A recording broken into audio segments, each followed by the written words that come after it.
Good morning, everyone. Make sure I'm off mute and everything. We are doing some podcasting yesterday, so my hey, my wife's phone is ringing. Who, who's calling?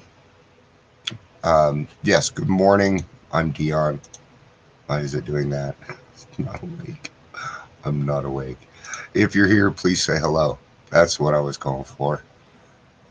Whether you're watching live or the rewatch. And morning, Chris. Good to see you. And I wanted to let you know something. Um, let's cover.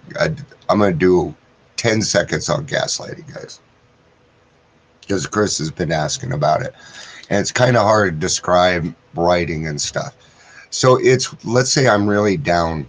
Let's say I'm going through some anxiety, and I go to somebody for it, and what they do is they tell me about how wrong I am and put me down in order to get what it is that they need from me, which is usually something. And then they try and guide me in a direction to do that. Chris, I don't even think you know how to gaslight somebody. So do not worry about it, dude. I've never seen you come close. Um, Another example is like saying, I have a problem going on. Well, it's in the book. It's in the book. It's in the book. That's kind of gaslighting, because what we're saying is you need to go figure that out yourself. You need to not bug me, even though it's my job to show you. So instead of saying it's in the book, say it's in the book right here, and I'll show you and go over it with you to help you out, right? That's a very small example, but Chris, no. Mm-mm. I don't think you even have it in you, dude. So it's a very horrible thing, and I don't think that I would not worry about it, Chris, at all. Um, I wanted to talk a little bit about um, time, time, and celebrating time, and how. Um, and we're going to get to being free of the guilt, but this is going to be part of it. Okay. Um, I'll give some examples, and this could be dangerous. People have their own recovery. It's the way that it is, but there's an app out there that'll give you your time, and you can post it pretty much anytime you want. If this app gave a fuck about you at all, it would not let you post it every single day. You know, oh, it's my birthday, 3 years and 35 days. Celebrate our recovery. We do. Okay. But do that by going to a meeting and celebrate somebody else's recovery. Because I'm going to tell you, when you put that out, what you're saying is, I need your attention in order for me to feel okay. Look what I can do. And that's what you're saying. You're putting a cart before the horse. When I finally got sober this time, right? Right, Chris was there. He was there for that 2 years of me going in and out and in and out. It was horrible. It was horrid shit, guys. I stopped counting. I was I was so frustrated with counting. I'd had enough. You guys can you feel it coming from me right now? How much I just disliked it. And I told my wife, I said, honey, I'm done counting. So she would let me know when I had 6 months. She let me know when I had 9 months. She let me know when I get my chips. She'd be like, it's your 9 months today. Awesome. Okay. When I hit 2 years, I went ahead and memorized it. I'm like, okay, I've got to, I've got to take this over. Okay. It was just too much for me. I got tired of counting because it felt like a fucking requirement. And I hated it. Hated it. Not only that, but I figured this was done in God's time. So why not just let it be that? Because obviously I didn't know what I was doing. So watch how you count your days, man. Get rid of that fucking app. Get rid of it. Because you know what it does? It allows you to rest on your laurels.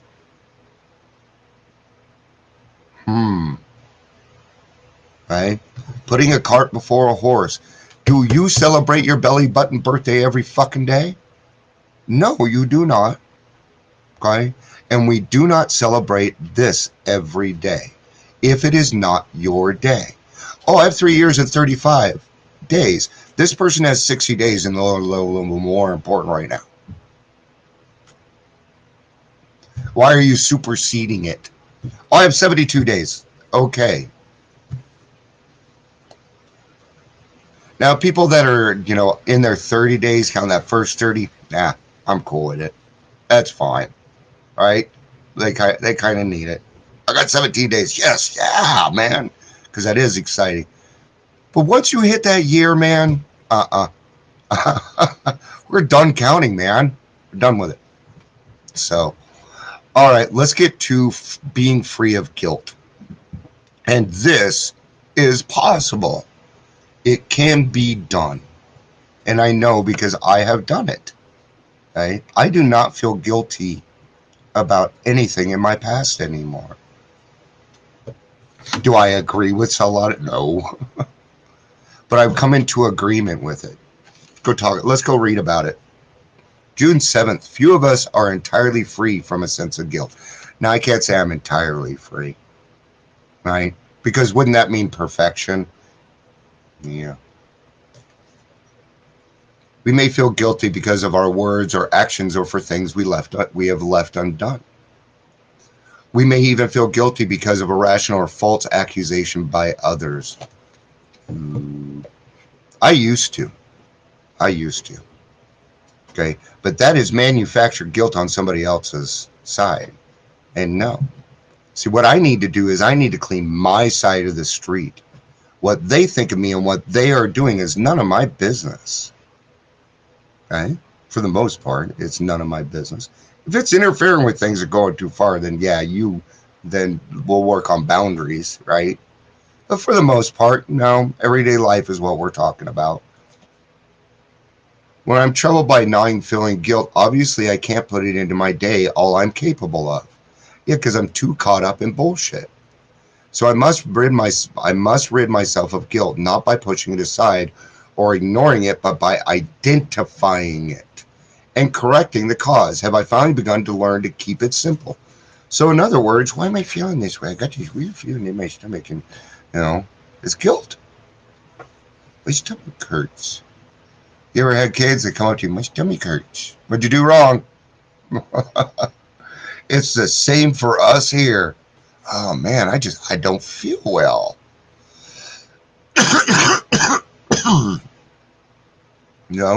That's probably guilt or something else going on. Chris had something to say here.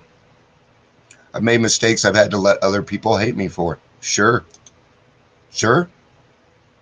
And we gotta let them, right? There isn't anything that we can do except be the best person that we can today, right? It is beyond us to be able to do anything about that. But if we can acknowledge it and see it, then we can clean our side of the street. And I bet that you didn't make that mistake again, though. If you made a mistake, what's the saying? Do it to me once, shame on you. Do it to me twice, shame on me, right? I usually give people a second, third chance. It really depends. In fact, I was talking about patience yesterday. I tend to give people a little more chances than they actually probably deserve. But that's me, okay? I'm okay with that. I like to go a little bit beyond because sometimes I feel like people need a little bit extra time. So I'm going to read Drop the Rock today. Just a couple of paragraphs here. I've been kind of getting into this book. Gary got it for me recently about the 6th and 7th steps. So we'll be discussing the 6 steps in the terms of surrender. Surrender is mentioned many times in the program in many different contexts, yet it can be confusing and possibly misunderstood. For the 6th step is a spiritual surrender is necessary. So this is going to be a different surrender. It's going to be a different spirituality. You are not the same person that you were when you took step 2. Not a passive waiting surrender, but an active use of the will. A total surrender of mind, thinking, and body doing. This is going to include our actions now. So in other words, we're going to encompass more into our spirituality. We're going to get closer to God, and we're going to let Him take some things.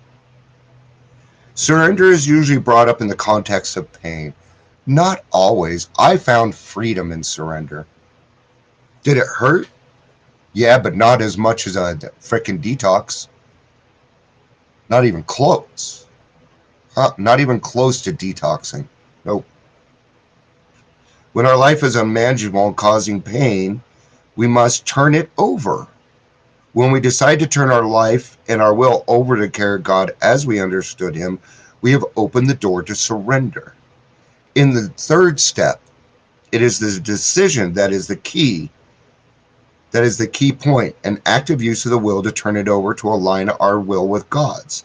In the sixth step, an even more active use of the will is required. We must act as if it has already taken place. So we're going to be assumptive. How often do I use the word assuming, assumptive? Never. I don't. I took it out of my vocabulary. But in this case, I'm going to use it. I usually use presumption. I don't like to assume anything. Assuming doesn't make an ass out of you and me. It makes an ass out of you. I didn't assume shit, by the way. So presuming is usually what I do. But in this case, we're going to act like it's already happened. It's a fake it till you make it.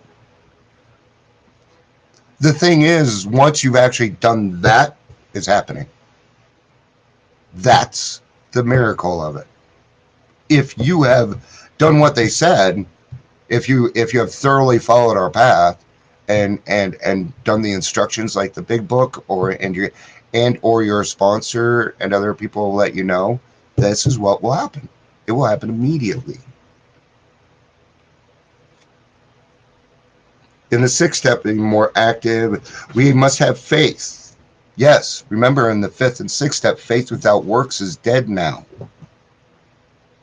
Too many we must act as if we must have faith. Too many who take the fifth step, make their confession, look around wondering where the solution lies. Do I want to give this defect up is different than asking, do I want to be different?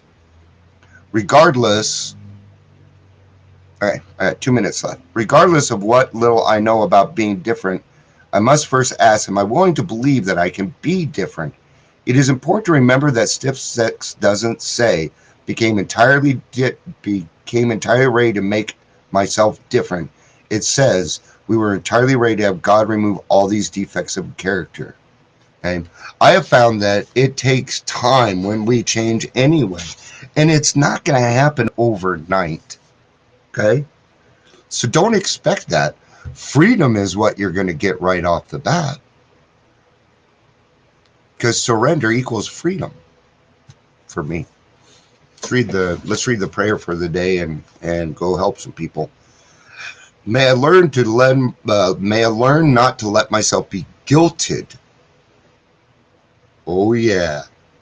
Oh yeah. What is it? I forgot the Kool-Aid man. Oh yeah, right? Hey, or Duff Man. Anyway, hey, guys, I do a ton of voices. I never do them anymore. But that first part, man, no. I no longer let Dion, I don't know. I no longer let other people allow to guilt trip me. It doesn't work. It used to work. This bothers my kids more than anybody. See, I used to feel bad about all this stuff. But now that I don't feel guilty about it. So you can no longer manipulate me into doing things. I now have strong boundaries. Are people going to get past that? Sure. Just happened a few months ago with my mom. Right? Right. It did. Since I doubtless have the dregs of guilt left over from my behavior, I do not need the extra burden of unreasonable blame laid on me. I count on God to help me sort out and get rid of these twinges and pangs of guilt, which, whether justified or not, need to be recognized and unloaded. Today I'll remember the verdict of guilty is not for life. Well, you can decide. And there was one thing that just because my mom and I don't get along doesn't mean that I don't like some of her stuff in our program. Woo! What? Yes, we can do that, guys. Why shoot yourself in the foot? All right? She has a thing called fuck guilt. Actually, it was screw guilt, but I'm going to move it up a notch here and make it my own. Fuck guilt. Done with it. All right, guys. Love you guys. Peace out and have a day.